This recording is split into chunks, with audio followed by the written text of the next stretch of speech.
गली में कुत्ता भौंकता है, इसके लिए हर कोई इंसान को जवाब देने की जरूरत नहीं होती है। म्हणून मी त्यांना म्हणलं बोलले तरी काय, अहो म्हणे तुम्ही बघा ते काय बोलले। मी बघितलं आणि इथं बसलेल्या महिलांना सांगते, मला असं वाटलं ती शिवी जयंत राजाराम पाटील साहेब यांना नसून महाराष्ट्रातल्या देशातल्या तमाम महिला भगिनींना होती। कारण इथं उपस्थित पुरुष सगळे भाषण करतील, आज इथं सगळी संख्या जास्त आहे। मी येतानाच म्हणलं की आज मी काय बोलू, काय बोललं पाहिजे। नेहमी निवडणुकाच्या स्टेजवरती बोलते, अरे तुम्हाला मोठं होण्यासाठी प्रत्येक वेळेस आई बहीणच का टार्गेट करावी लागते? गोपीचंद पडळकरांना मला विचारायचंय, देवेंद्रजींना मला विचारायचंय, महाराष्ट्र कुठे नेऊन ठेवलाय तुम्ही? ह्या महिला मुली आवडसाहेब बोलायला तयार होत नाहीत अलीकडे, शिंदे साहेब कोणीही सोशल मीडियावर व्यक्त होत नाही, मागे देसाई ताई आहेत, होतात का सांगा? तुम्ही सुद्धा मला म्हणता सक्षणा जपून तुला फार ट्रोल करतात, पण मी त्यांना सांगते ट्रोल करणाऱ्यांना घाबरणारी मी नाही। जसा धनगर समाजामध्ये बिरू बापू वाटेगावकर साहेब होऊ शकतात, एक मुलगी सुद्धा वाटेगावकर होईल, तुम्ही हिशोबात राहायचंय।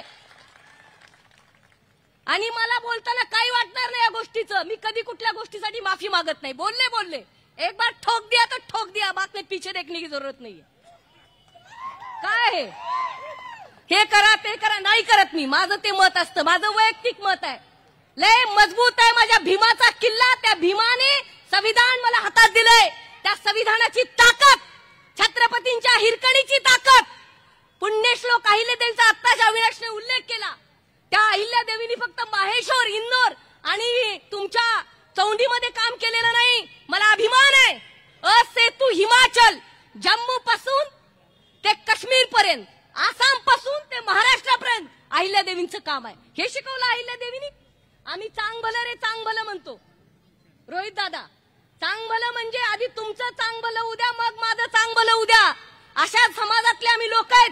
ही भाषा सहन कशी करायची? लोक बाईट घेत असताना मला वाईट वाटायचं की काय भाषा आहे।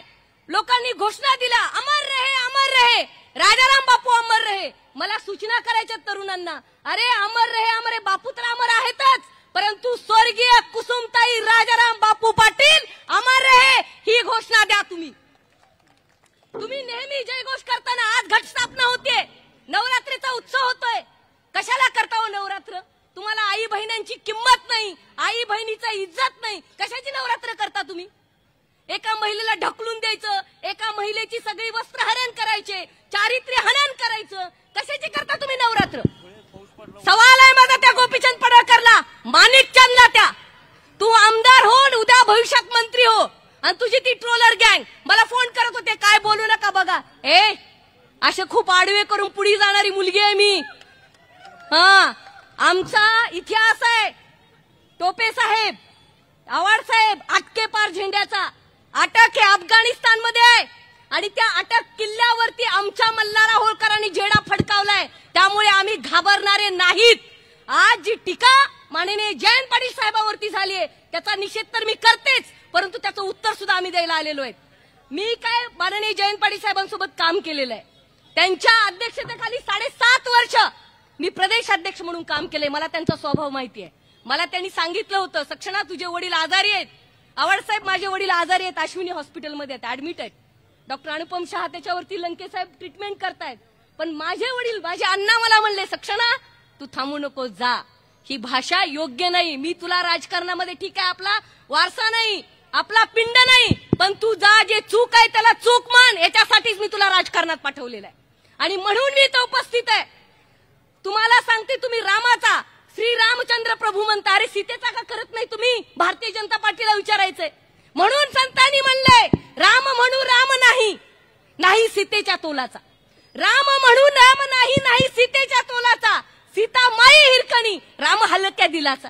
अरे कोणी सांगितलं म्हणून काही बोलणारा, हकलून देणारा, आमची सीता आधुनिक। मला जरा बोलू द्या, एकच महिला आहे, मी बोलणार आहे, आणि मला सांगायचंय, आजकालच्या महिलांनी कुणा श्रीकृष्णाची वाट बघू नका की द्रौपदीचं वस्त्रहरण होतंय, श्रीकृष्ण साडी घेऊन येतील। आजकालच्या महिलांनी काकू स्वतःचं वस्त्रहरण स्वतः हातात कोयता घेऊन करायचं असतं, त्यांना रोखायचं असतं, कोणाची वाट बघायची नसती। आणि पुरुष कोणीतरी येईल माझी बाजू, गरज नाही। महिला मुलींना सांगा, हातात तलवारी तयार ठेवा आणि स्वतःचा श्रीकृष्ण स्वतः बना। आज कुसुमताईंना ती शिवी होती, महाराष्ट्रातल्या तमाम महिला भगिनींना ती शिवी होती. मला माहित नाही उद्या मला कुणाची वोट पडतील कुणाचे नाही पडतील. बरेच लोक माझे कान टोचतात, कशाला बोलते, तुला हे लोक मत देणार नाही, तू त्या समाजाची आहेस. मी त्यांना सांगते, मी महाराष्ट्राची मराठी मुलगी आहे. चुकला की ठोकला हा माझा प्राण आहे आणि आम्ही घाबरणार नाही.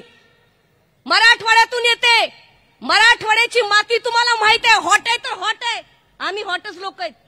हॉट म्हणजे त्या अर्थाने हॉट नाही, तापलेलं वातावरण आहे. आणि म्हणून सांगते, चुकला की ठोकला. मराठवाड्याचा जर गोपीचंद पडळकरांनी नाद केला, लक्षात ठेव, बाद केला, 2029 ला दिसणार नाही.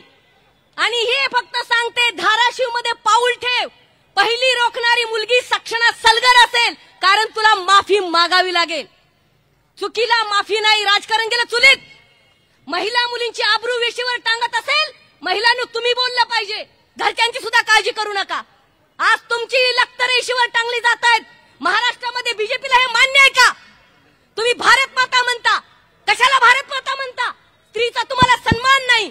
जाता जाता एवढंच म्हणेन, सिर्फ हाथों में खंजर ही नहीं, आंखों में पानी होना चाहिए. और जयंत पाटिल साहब, आपके लिए दुश्मन भी खानदानी होना चाहिए. जय हिंद, जय महाराष्ट्र.